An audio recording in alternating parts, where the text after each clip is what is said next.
But we need to know. So we are studying planning module, and when we talk about project planning, so we talk about scope management, we talk about schedule management, cost management, risk management, communication management, procurement management, quality management, integration management. So we need to do all the planning. So a starting point for our project planning would be, what do we have as of now? As of now, we know our project goals, project requirements. So at a right, so far we know at a high level what we are trying to achieve, right? But we need to know it bit more detail level, granular level. So now when I will be knowing it, what I need to produce, I will think about the kind of work needed to produce it, right? And then when I know the work needed to produce it, I need to think about the resource which have to do that work, right? Make sense? Yes. And then when I identify the resource, then I can estimate the what you call how much time it will take for that resource. Make sense? And then when I know the time, then I can identify the cost, because I know the resource, I know the work, I know the how much time it is required, and depending on the number of hours for the resource, I would be also estimating the cost. So everything is dependent on what I need to produce. So what are we going to produce? The big question, right? So our scope of work actually is dependent on what are we going to produce. So this is called the scope planning, that we need to identify it in bit more detail what we are going to produce. So it could be what is the product all about, and it could be what is the kind of work needed to produce that product. So the scope of work will include the product scope and the project scope. The product scope by means of what are we going to produce, like what are the features of that product that we are going to produce, and the project scope being the kind of work needed to produce that product. Make sense? Yeah. So Yeah. as a so scope planning has to be done in predictive, and scope planning has to be done in agile scenarios, right? When we talk about predictive, we do the scope planning upfront, which means that scope is the first thing which we know. The scope is known. We know this about predictive. So that what part is sorted in predictive. Make sense? Right? The predictive environment, what you need to produce is sorted. But now I need to identify what kind of work needed to produce that product. So which means that I know what needs to be produced. I can easily estimate the kind of work needed. So I can easily not only estimate, I can easily identify the kind of activities needed to produce that kind of work, because the work product, the end product is well known. Is it maybe a house, it may be a bridge, it may be something tangible, something very understandable. So what we need to do, So in that case, in predictive projects, I will start with a process called collecting of the requirements. So although we comprehend it really well that it's going to be a bridge, but what we need to do, we need to list it down. We need to write those specs, specs, the specifications. So we need to define it really well. What is that bridge about? Where is it? What are the dimensions? What is what is the landscape like? What is the height like? What is the so all the specs of the bridge? How much is the like how lengthy it will be from where to where, and how many words? How much width will be? How much depth will be? Whatever. So these are the specifications that I ultimately need to write. Right? I need to collect the requirements, and I will prepare in predictive projects. I will prepare a document called as functional requirements, functional requirement document (FRD) or business requirement document (BRD). So that document can be called as user requirement document, functional requirement document. So if it is a software, you will call it functional requirement specification (FRS). If it is a software, you may call it business requirement document. Okay. So whatever you call it, mostly in case of let's say in terminology of PMI standard, you call it requirement document. Okay. But remember, it will include two types of requirements: functional requirements and non-functional requirements. So if it is about a feature, you are saying it's a functional requirement. But if it is about the other aspects like availability of the website, number of users it can support, for the security, how secure it is, all these non-functional requirements also come under the BRD. Okay. So BRD will have functional and non-functional requirements. Now I know. Let's say I have locked my scope. I collected all the functional and non-functional requirements, and I have a BRD. I will send the BRD for sign off from the client, and I will get the scope of work locked. So now my requirement phase is closed. I'm still in the predictive, right? I collected the requirements with the goal. I will include all the functional and non-functional requirements, and then I will lock it. Now no more collection of the requirements. This is my baseline. This is my scope baseline. My requirements are clear. But scope baseline has 2-3 more things yet to be identified, because this is just a requirement document. What I need to know more is the work required to produce this kind of software, this kind of bridge, this kind of house. So remember, when I said my scope baseline will have 3 things: the BRD that I just produced, okay, the requirement document, whatever I call, plus I need to know my WBS. So what is WBS? WBS is the work breakdown structure. Remember I said that I need to know what kind of work I need to produce, what kind of work I need to do to produce the product, right? That is the WBS. Okay, I will also need to know each and every work package in bit more detail, whichever piece of work that will be there on the WBS, I need to know it in bit more detail. That will be available in the WBS dictionary. WBS dictionary. So I will have three things in my scope baseline: WBS, WBS dictionary, and BRD. That will be my scope baseline. Now, once I know all these three things, what do I know? I know my scope baseline. This is what I need to make sure in predictive projects I come up with when I am talking about my scope planning, right? To start with the collection of requirements, then deciding what is in, what is out. I mean, defining my scope of work, and then creating the WBS out of my project scope statement, and defining each work package in bit more detail. Whatever work item is there on the WBS, defining it in more detail, which is the WBS station. So that is the scope planning that happens in the predictive projects. Now coming to the hybrid or adaptive projects, what do we do? What do we do? In predictive, we understood now. So what do we do in the scope planning for the agile? We know that little is known about the scope of work. In the agile, we say we know little, so we plan little. So let's say if I know a feature, I will only worry about a feature. If I know two features, I will worry about two features. So in agile, what I do, I create my product backlog and I add features which I know, and I keep the I keep my customer busy thinking what else can be added to the backlog. Okay, so with the known piece of information, I will start my sprints. Make sense? I will start my sprints and I will execute my sprints with the known piece of information. So after each sprint, I will come back and I will take more work, and this is a continuous process. Like innovation comes here, ideas come here, features get developed here, and sprints run continuously. So in my predictive projects, I do scope planning, but I do scope planning quite often. The sprint planning meetings, and the sprint planning meetings we do at the end of each iteration that we do, right? You know this, right? We do many iterations in the agile project. So what do we do in each iteration? We come back to our product backlog. We see what are the requirements that we have, and what do we do? Again, we design those requirements in our sprints. We develop those requirements in our sprints. We test those requirements in our sprints, and we integrate those requirements, and we launch those requirements at the end of our iteration.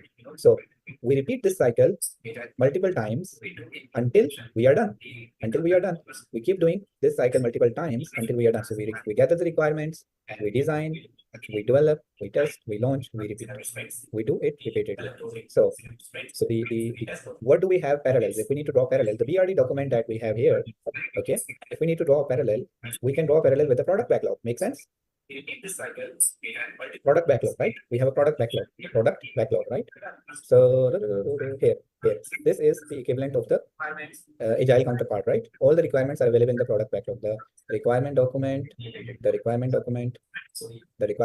is equivalent to the product backlog in agile. What do we have inside the product backlog? We have the user stories. So the requirements are named as user stories in the agile. Make sense, Abil? You still there? So how do we write the requirements in agile? We write the requirements in agile in the form of user stories. And what is a user story? A user story is a format that we use to write a requirement. So we can say, as a user of the system, I want to be able to send, I want to be able to log into my account so that I can send the money overseas, right? So if it is the remittance app, so you would say, as a user of this application, I want to be able to log in so that I can send the money to my beloved ones. So that is a format in which we write the user stories. So to summarize, the scope planning in predictive projects is done by preparing a BRD, and part of it is that we need to also identify what is in the project scope. Out of the hundreds of requirements that we collected in the BRD, what is inside the scope, what is outside the scope. So once we draw the line or distinction between what are the requirements we are going to deliver as priority basis, which means that we know our scope of work, then we go ahead and then we create a WBS. And in our scope baseline, we have our inside the scope requirements, which is part of the project scope statement. We call it project scope statement. And what else? Project scope statement plus our WBS and WBS dictionary. So these three things constitute your scope baseline in the predictive projects. Make sense? Well, Abel? Yes, sir. And in predictive, in agile, we have a concept called product backlog, and customer keep on innovating, visualizing what kind of features they want to launch, and they will add those in terms of in the language which is called as user stories, which are added in the big bucket, which is called as product backlog. And then we run sprints. And in each sprint, we have our sprint backlog. We take few requirements and we deliver those requirements. So this is how the scoping done within the Agile as well as in the predictive environments. Any questions? No question? Okay. So that is scope planning. Okay, so you like to answer this question. Which kind of project starts with the requirements? Predictive projects start with the known requirements, right? So in predictive, you can say requirements are illustrated in with more detail in the beginning of the project, right? So yes, predictive projects requirements are illustrated and set at the beginning of the project. So this is true about predictive. Hybrid, you can say sort of, yeah, requirements are known but not fully. So user stories are written, right? This is a way to describe the requirements in predictive projects. No, the hybrid projects or agile projects, right? And in hybrid projects, we have part of the scope which is known and part of the scope which is unknown. So we can say some elements which are related to, let's say, hardware or infrastructure, them the known requirements, and some elements which are related to software and which are related to some elements. We can say, yeah, this is where we have some ambiguity, and these are the requirements which are a little bit unknown. So hybrid projects are a combination of known, right? Makes sense, right? Yeah. Yes, sir. Okay, guys, so let's move on. So what are the requirements? What are they and why do we need to know? So a requirement is one single measurable statement or a condition of a capability. So as I said that requirements will describe a functionality of a software. A simple definition would be that any description, any combination of words that we use to describe a capability or a functionality, right? Makes sense, right? Yeah. This is the way we describe our software. This is the way we could think about a user interacting with the software. Then we can start describing that as a user should be able to log in, and a user should be authenticated, and he should with the correct credentials, right? And once they log in, they should see the various features which through which they can interact with the application that they are going to use, right? So all those requirements in predictive projects, what do? We collect those requirements from various stakeholders. So now we need to know, we need to have a map of those requirements, because what will happen with the passage of time when we will have our BRD, we won't be able to relate back those requirements to the original source of those requirements. So we have a matrix which is really helpful to track these requirements from the very beginning. So once we know our BRD, we do right away, we prepare this requirement traceability matrix, which actually is a very helpful tool to trace back these requirements to the source of the requirements. So let's say you have worked on these requirements throughout your project. Now, how do you relate back these requirements to the correct functions which actually need to be invited for the user acceptance testing? So you need to always remember the stakeholders from where you collected those set of requirements. Make sense? Yeah. Now, if you talk about requirements, so if it is about one functionality, you may have various sentences to describe that functionality, right? So you may have various requirements talking about same functionality. Let's say login. So login is one feature, but there are various steps for login, right? So now we need to also, this matrix will really help us, because this matrix will actually group the requirements for each feature, in various rows. So we will have 2 rows or 3 rows talking only about login. Make sense? Yeah. Yeah. So if you see, look at the requirement traceability matrix, it has got ID, and then there are various rows, 1, 1.1, 1.2, 1.3. So let's say you can illustrate these sentences in these lines, and these all can talk about one function, feature, module. Make sense? And then you can talk about another module, and then you can talk about another module, and then you can talk about another module. And so this is how you can trace back these requirements, that these requirements are related to which module, which objective, which deliverable. And then most importantly, also you'll see there is a tracing of the requirement with the kind of work. So you remember the product, this is what part, this is what part, this is the requirement part, and this is how part, the WBS. So see the linkage of what and how. See the linkage of what and how. You are linking in a matrix the requirement and the kind of work needed to produce it. So you will finish this work. It means that this requirement will also be ready, right? So let's say you worked on this work package, right, or WBS element, which actually made sure that you fulfill this requirement. You are kind of relating not only the requirement with the source of the requirement, but requirement with the kind of work needed to produce that requirement, right? So you have the WBS code number, you have the stage of the requirement. So let's say your requirement is right now in the design, development, or the testing, right? So you also have the staging of the requirement in the same traceability matrix. So requirement traceability matrix helps you to trace back your requirements to the source of the requirement. Furthermore, it links the requirements with the kind of work needed through the WBS elements that we can see as which WBS element this requirement is related to. So traceability matrix is very hands-on tool which will actually help you in your projects. So knowing the requirements is one part, but being able to organize, manage these requirements is also important, and requirement traceability matrix help us to do so. Make sense? All right. So how do we manage our requirements? Now requirements keep coming. What is the way that we track these requirements, keep track of these requirements, any changes, any modification? Because remember, users uh, have provided you with a baseline requirements. Now any change will have to be properly controlled, right? Because if you have a version 1 of your requirement document, you need to maintain that always you have the latest version in which you are working on. So everybody can refer to the latest version of the requirement, which gives us the concept of configuration management. So it's really important that the configuration management tool is used to be able to trace the latest requirement. So anyone, everyone can point out to the correct version in use as of the moment, So if you have multiple iteration of your BRD, you should have versioning done in a way that your version 1.0, 1.1, 1.2, 1.10, whatever versions you have, are easily traceable, identified, and latest version is with everyone. Make sense? So configuration management is very important, guys, when it comes to design, because almost design, we should have a same blueprint with every one of us. If we are working on different blueprints, then it's a chaos, right? Make sense? Design is important, Okay. right? And working on the latest version of design is more important, right? So if we all are working on the design, then we all should be able to point out on the latest version. And this can be ensured through a version control system, or we can call it a configuration management system. Okay. Now, controlling the requirements mean following the change control system, which I described in the last class, if you guys still remember, right? So in the case of predictive projects, we do follow a change approval process. And that means that we are actually making sure that nothing goes into the project without formal approval once the scope is baselined.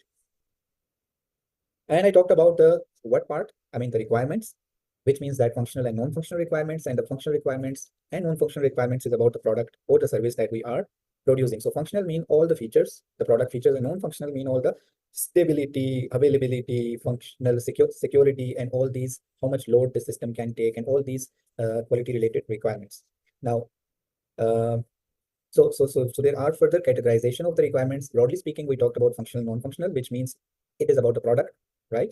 Project requirements mean the kind of actions, the kind of work that we need to produce these products, that all of which will go actually into the project requirements. And quality requirements could be some standards that we need to follow. Business requirements are the initial requirements, which are actually more related to how this product will help the business to run, right? Help the business to run. If this is a product, let's say you are bringing in a new IT system, and this IT system will help the business to sell more, to produce more. So this is how you link the business requirement with the IT requirement. And then the requirements could be understood as stakeholder requirements, because stakeholders always have the interest in your project, because they have the interest on the outcome of the project, right? So stakeholders are the people from whom we collect the requirements about those projects, because they have the interest and they can really shape the product, because stakeholders are interested in the product and the outcome of the project, so they can really shape what goes inside the project. And transition requirements are those requirements which, once you are producing something you have already produced and now you need to transition, let's say, to the operations team, so you will prepare the user manuals, training manuals, user guides. So all those operating models, I mean manuals, that you will be producing to give training to the operations team are part of the transition requirements. Okay. So how does the collection of requirement happens? So it can happen through interviews, through workshops, through brainstorming, team exercises. So all in all, you need to gather what user wants, right? So you need to use your own interpersonal skills. You need to conduct meetings. You need to conduct interviews. You can do surveys. You can also put yourself in the shoes of the customer and just observe that how a customer interacts with the system, or your end user interacts with the system, or your end user spend a day with your end user. Let's say if it is a front officer mean customer relationship officer. So spend a day with them and see how they deal with their customers, what kind of systems they use, and is the current systems helpful? So you will understand in a day or two that what are the bottlenecks, what are the problems within the system that they have at hand, and what should be the modification or what should be the enhancement that should go into the new system. So this is how you can collect the requirements. Make sense, guys? Yes, sir. Yeah. So So these techniques like surveys, brainstorming, these techniques are group exercises. So how we can make sure that we get the outputs of these group exercises, right? So we can think about creating mind maps. These are visual tools where we can really at the end of the brainstorming we can have really great idea in the form of a graphical representation of the requirements. We can end up with creating a big mind map which has a central idea and all the related branches of the sub ideas about the product or the service that we are trying to create, right? So we can create a mind map, we can create an affinity diagram, we can create a use case diagram, UML diagram. All these are the ways to actually consolidate the outcome of our group exercises for collecting the requirements. And ultimately, everything will go into the requirement document.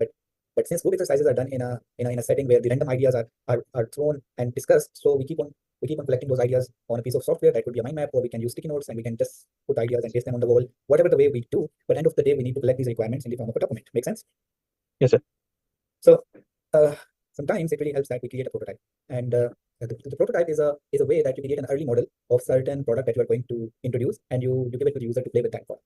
And let's say it's a toy, you give it to the boy or girl, you say, okay, play with it, and they will play with it, and then they will say, yeah, we think that this car doesn't move on its own, so I need to push it. So then you will know, oh, that the car actually should move on its own, right? So this is a way that you can know what is missing in the prototype. So you can list down, all right, in the next prototype we will make a car that can move on its own. Let's say you give it to the boy or girl again, and then they will say, yeah, that's a good car, but I want this car to be controlled by a remote. So now you know that the user also want the car to be controlled while it moves on its own, but they want it to be controlled, right? So this way you play with the prototype, you prepare it again, and you hand it over to the guy or girl, right? And then you can, in this case, they are your customers, right? So you can do the prototyping. So there are certain benefits of using different techniques, right?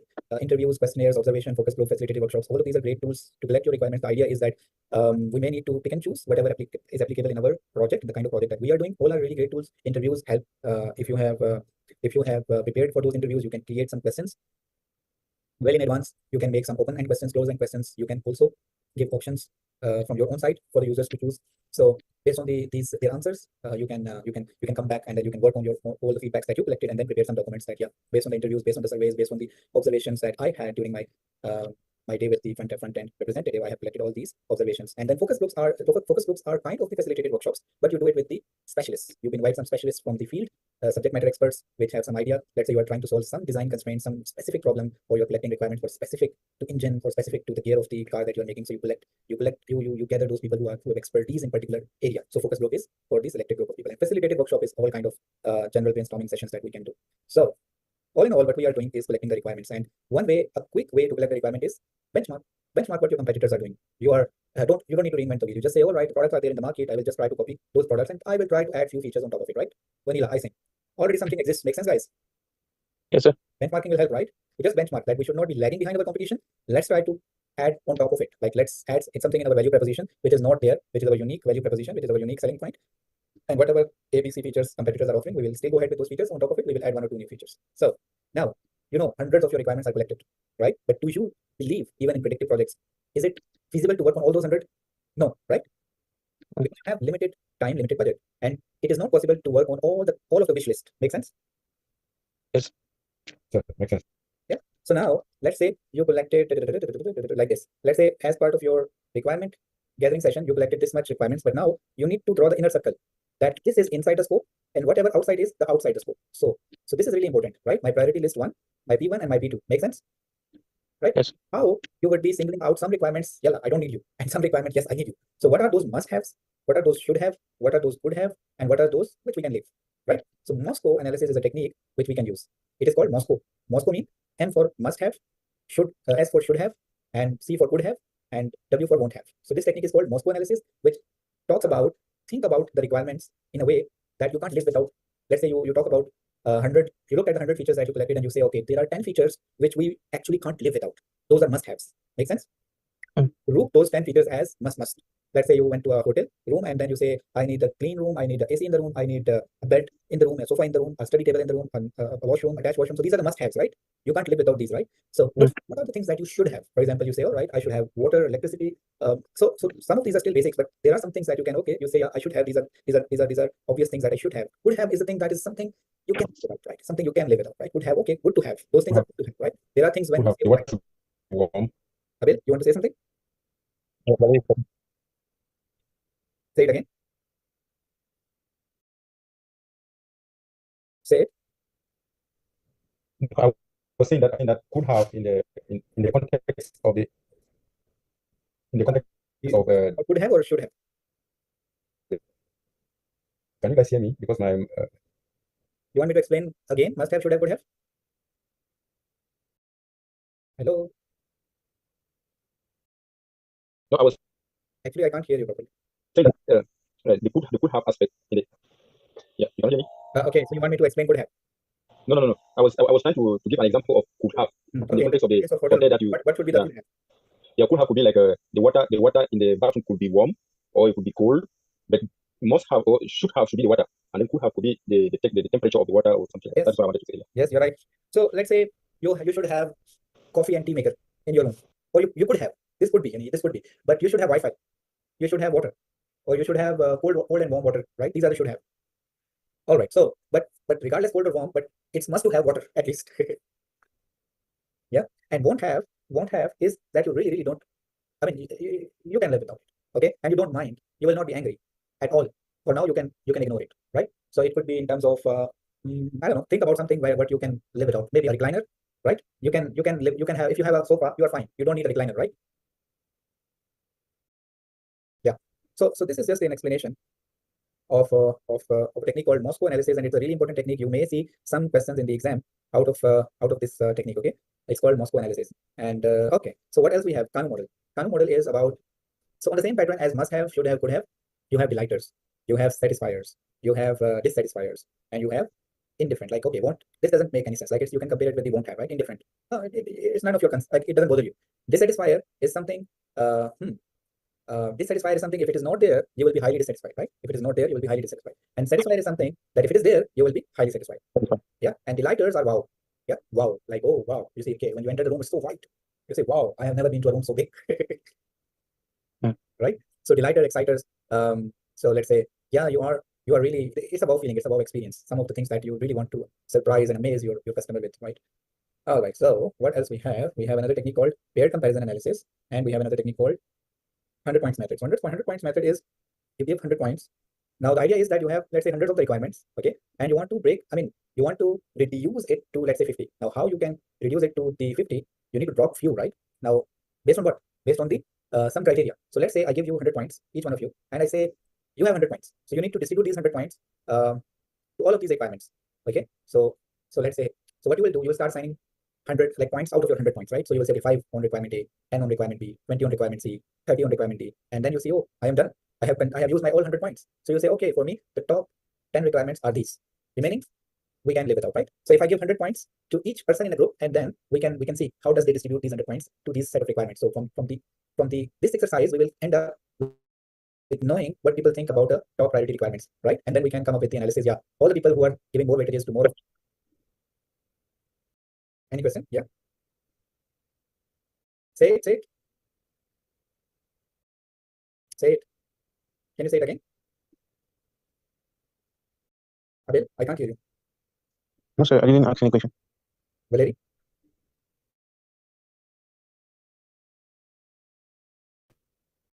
I didn't ask any You also don't have any question? But why you don't have any question? So you understood the 100 point method? Okay, So you understood Khan model?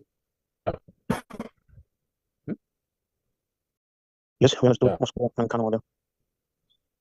Okay. So now the paired comparison analysis is that if you have four sports cars, if you have 4 sports cars,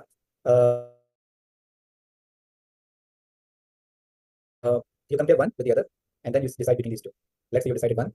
Okay, now then you compare the one that you picked out of 2 with the third one, and then you decide one. And then you compare the one that you picked out of 3 with the fourth one. So paired comparison analysis goes with the requirements in the same fashion. So you start about one feature and you compare it with the second feature, and you say, okay, which one we can live without, which one we think it's must to have, and then based on these two, you pick one, and then you compare it with the third and the rest until you are sorted, right? So paired comparison is making pairs and comparing the one that you selected, right? Right. So if let's say you make a pair of A and B and you selected A, right? Now you will compare A with C, and then let's say you selected C. Now you will compare C with D, and then let's say you selected something. Maybe you selected D, right? This is how you can do compare comparison. All right, I think we are done with the theory part of our class today. How are you guys? You have some stamina left to practice some questions? Kamar,